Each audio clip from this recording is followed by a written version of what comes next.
Hey, what's up guys? It's C-Stacks coming to you with another opening. I just got my Resistance box here. So I'm really excited for these cards, so let's just go ahead and get on cracking. Let's get this plastic off. Where's the little strip? There it is.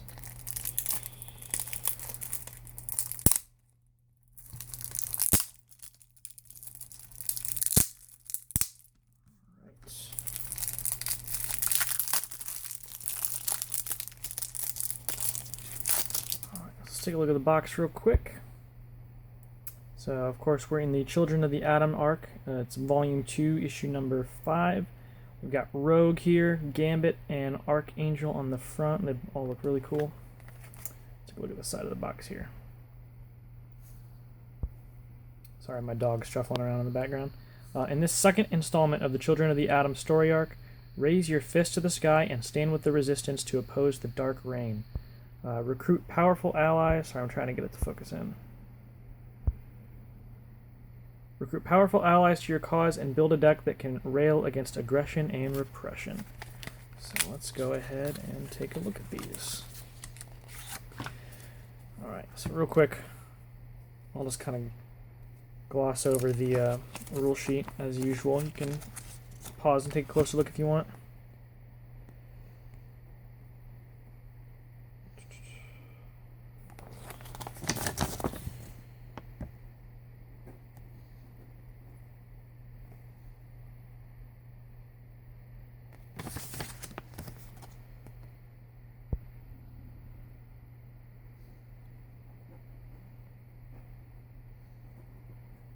There's the checklist there. Alright, let's go ahead and take a look at these cards. Alright, so first we'll start off with the worst card in the set, and maybe the worst character, main character we've seen in a while. Angel. So Angel is a 2/5 with flight and 5 wounds. He's aka Archangel. And he's got Healing Bond, which is main for a blue. Heal a wound from a supporting character on your side. That's the same one that his Defender's supporting character has. Oh, it's called Healing Blood. I think I might have said something different. And then his level up condition. It's one of the worst level up conditions in the game. He has the Friendly Skies. So level up 3. When Angel enters combat with at least one enemy character with flight, he gains an XP. When he levels up, he transforms into level 2 Archangel. So he has to enter combat with somebody with flight. So if your opponent's not playing many dudes with flight, then you're screwed. Or if they just decide not to recruit their guys with flight, then you're screwed. You can maybe get away with playing this at Gen Con, because a lot of people are going to be playing Rogue, who we'll get to here in a second. She's got flight. But, I mean, if you play against, like, Juggernaut or something, you're just hosed. And then I just dropped them. Alright, let's take a look at our level 2 Archangel that he turns into, which is pretty cool, but, you know, that level up is awful. 5/7 with flight and range and 6 wounds, so he gains a wound, which is cool. He's got aka Angel. He's got Violent, which I should have looked at before I started the video. Does it say in here? Violent means that he strikes supporting characters with double his attack. That's what I thought, but I didn't want to be wrong. So he strikes supporting character with double his attack. And then he has the Angel of Death. When an enemy supporting character appears, put 3 -1 counters on it for each copy of it in its owner's KO pile. So, you know, that's okay. It's pretty decent, but you're never going to get there. Let me try to pick up this card that I dropped. Alright, we've got Gambit. So he is a 4/3 with range and 5 wounds. His kinetic card throw, so main for a blue, discard a card that costs at least as much as a face-up enemy supporting character of your choice if you do stun that character. Then his level up is discard. Level up 4, when you discard a card, Gambit gains an XP. So something worth noting about this, which I'll talk more about at length in tomorrow's episode of This Week in Versus, but they already said there's an errata coming on this. This is probably going to end up saying when you discard 1 or more card, because how it's worded right now is even if you discard multiple cards at once, it says when you discard a card, so you would gain an XP per card you discard. But they're probably going to make that 1 or more cards, because right now you can level up on turn 1 with a Cipher. You can just discard 4 cards, gain 4 XP, and level up. But they're probably going to be altering that. Alright, so let's take a look at his level 2. He's a 6/7 with range. He's still got that kinetic card throw, and now he's got Dat card. Oh, discard and Dat card. Hilarious. Build it for a red. Search your deck for a copy of a card in your KO pile, reveal it, and put it in your hand. which is pretty cool, and I love the artwork on this guy. Here we go. This is the girl here. Alright, so we have Rogue. So she's a 3/4 with flight and 6 wounds. She has force transfer. I'll get this to focus in. So any turn combat for a blue, if this is a melee combat, choose an enemy character in the combat. They get -2 attack, and Rogue gets +2 attack this combat. So it's basically a Savage Surprise because it's a total of 4. Because -2 on them. And, well, no, because that would be defense. But anyway, they lose attack, you gain attack. Kind of a half a Savage Surprise. And it's very good. And then we have Punch It Up. So she needs 4 XP. Let me get this to focus again. Gosh. While Rogue is in melee combat, when she gains attack or when an enemy character in the combat loses attack, she gains an XP. And then she goes up into her level 2, where she's a 5/6. She's got life transfer. What was the last one? Force transfer. So it's similar, but it's different. So for a blue again, if this is a melee combat, choose an enemy character in the combat.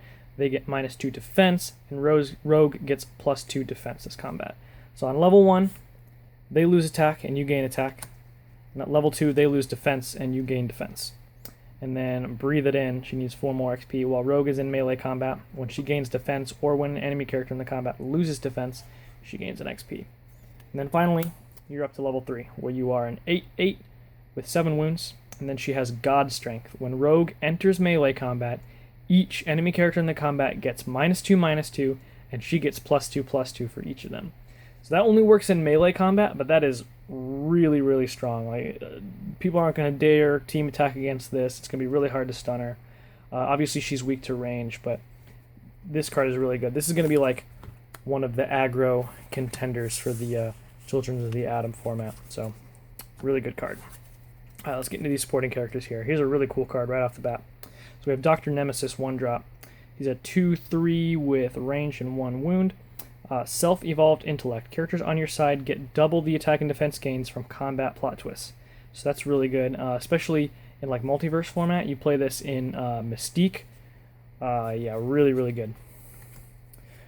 We have 2-drop Trance. 3/2 with 1 wound. Astral Form Overload. Main for a blue, Trance gains Stealth and Fearless this turn. KO her at the end of the turn.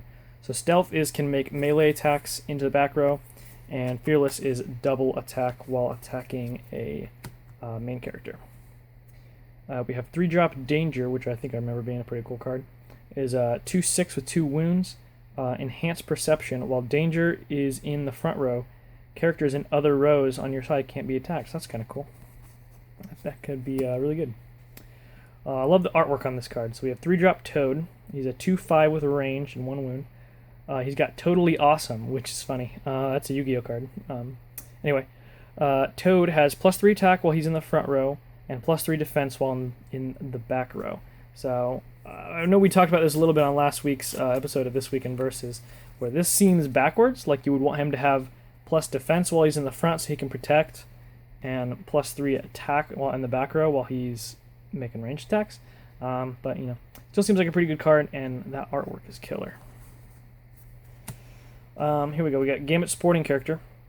He is a 4-drop, 6/4 with range and 1 wound, and he has molecular acceleration. So when Gambit appears, he may pay a red. If he does, discard a card and stun enemy supporting characters with a total cost less than or equal to the cost of the discarded card. So you would split up the cost. You could if you discard a 5, you could stun a 5-drop, or you could do like a 3 and a 2, or a 3, a 1, and a 1. I believe that's how it works. We have another Storm supporting character, which is cool. So she's a 5-drop. She's a 4/9 with flight and 1 wound. You can't weather this storm. When Storm appears, she may pay a blue. If she does, daze any number of enemy characters with flight. That's alright. Yeah, I don't remember any of the cards in this set. So we have 6-drop Emma Frost. 6/7 with ranged, 1 wound, fluid forms, and fidelity. If you would power up a Hammer Emma Frost supporting character with this card, you may have her transform into this card instead. That's interesting. And then Omega Class Telepath. When this card appears or is transformed into, she gets +4 attack this turn. So I don't remember if there is a Hammer Emma Frost yet. I don't think so. I think that would be something we're going to get in the Hammer set.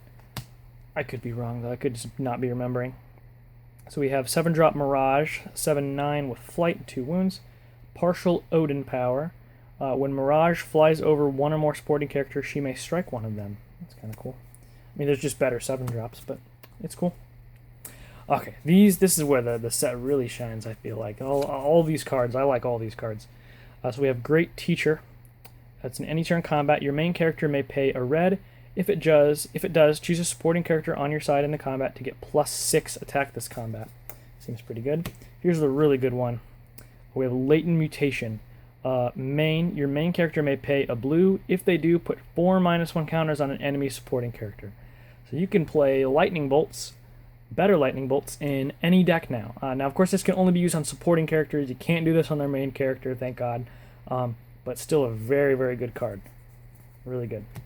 Here's another really good card we've talked about a couple times on the podcast. We have Danger Room, special location. Has Practice Makes Perfect. Great artwork also. During your main phase, but not during combat, your main character may pay a red. If it does, turn this location face down. Then each character on your side gains Combat Master this turn. So Combat Master is the one where your opponent cannot play Plot Twist while in combat. Card's really good. I think a lot of aggro. You're going to be seeing this in a lot of aggro decks at Gen Con. You know, Juggernaut, Wolverine, Rogue, maybe. I think that's definitely a very, very good card. And here's another pretty cool card with some not so great artwork.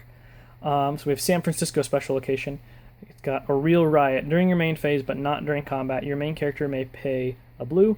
If it does, turn this location face down, then turn up to 2 enemy locations face down. So for 2 of your locations, one being San Francisco and 1 blue, you also take out 2 of your opponent's locations. So that's kind of cool. So really excited to try a lot of these cards in preparation for Gen Con. I really like Danger Room. I really like Latent Mutation. The supporting characters are okay. I like Danger. I like Dr. Nemesis. Rogue is really, really good. I think you're going to see a lot of her. Angel is terrible. So a couple misses, but a lot of hits in this set. I think it's going to shake up the mutant only, the Children of the Atom meta quite a bit. So we do have one more set to look forward to in this arc, the Hammer set, and then we will know all the main characters that are going to be legal for Gen Con. So I think we only have 3 more main characters left, and then that'll be it. Everyone will have to figure out what they're doing for Gen Con. I'm rambling now, as I usually do at the end of these videos, so let me know what cards you guys are excited to try out and what you hope to see in the Hammer set, and I'll see you next time. Bye.